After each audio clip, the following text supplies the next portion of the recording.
that nonsense and sit down.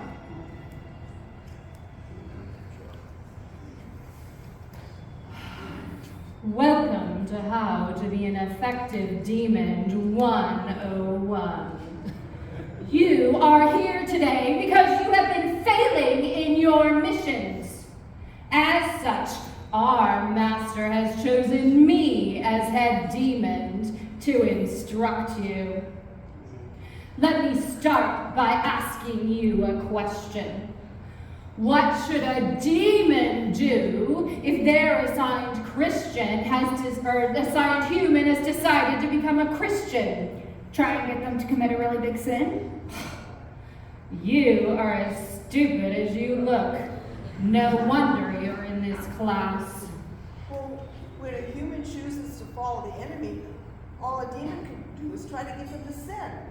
We're not allowed to let them do anything else. It is true that once a human is protected by the enemy, we are limited in what we can do. But what we can do is make sure that the person is as little of a threat as possible to our master's mission. The Christian may be safe from the fires of hell, but that doesn't mean that we want them doing things like sharing the gospel, helping others, or even fighting against the evils in the culture. Instead, we want them to be comfortable with no desire or courage to do anything that would grow the enemy's kingdom. And how do we get them to do that? That is why you are taking this class, you imbecile! As we will have many classes together, today I want to focus on just one very easy and effective tool. Something that made demons everywhere shriek with glee when it was invented. The smartphone. We already know about phones. That's old news. Perhaps if you knew the power of the phone, your last human would not be in church singing hymns right now. Just for fun. Can you tell me some things the smartphone is good for? Using social media to destroy relationships? Pornography. Spreading lies? Those are all correct, and really just the tip of the iceberg.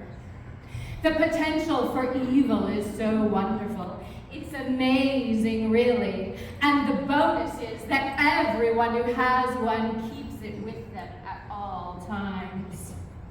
The addictive nature of staring at a screen was quickly noticed by our master when the television was first invented.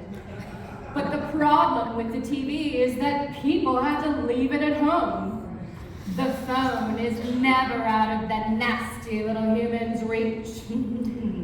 Okay, got it. Use the phone. Is class dismissed? Is class dismissed? No, class is not dismissed. I haven't even gotten to my main point yet. Which is? The aspect of the phone we will focus on today is time wasting.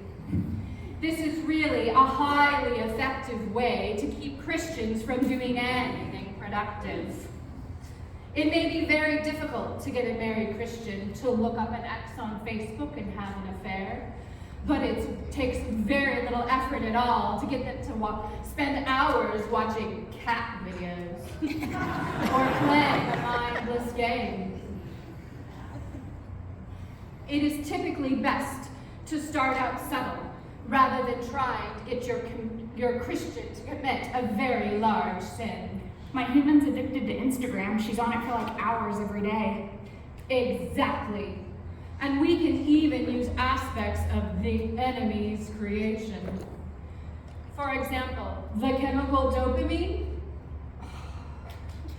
Dopamine is part of the enemy's process for a healthy human brain.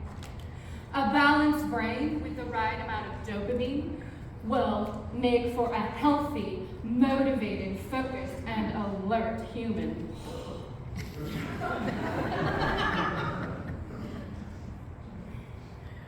does that have to do with the phone?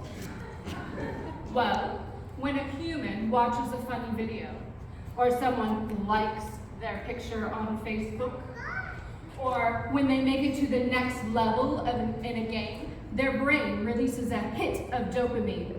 This feels so good that they will continue the behavior over and over again, which is part of addiction. Makes sense. So it doesn't even need to be something simple, it just needs to cause wasted time?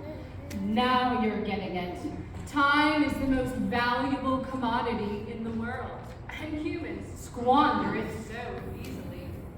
The smartphone has helped us create an entire generation that is addicted to being entertained. Now, give me some examples of how this principle can be applied to your assigned humans. Being on Twitter instead of reading their Bible. Spending time on playing games on their cell phone instead of spending time with their children. Watching TikTok videos solely into the night, they are too tired to go to church the next day. Watching videos on Netflix instead of trying to help their neighbor. And on it goes. Distraction and time wasting, these are some of the most valuable tools we have at our disposal. And the humans, even the ones protected by the enemy, are such willing participants. After all, who has time for God when there's so much entertainment to be had? Class dismissed.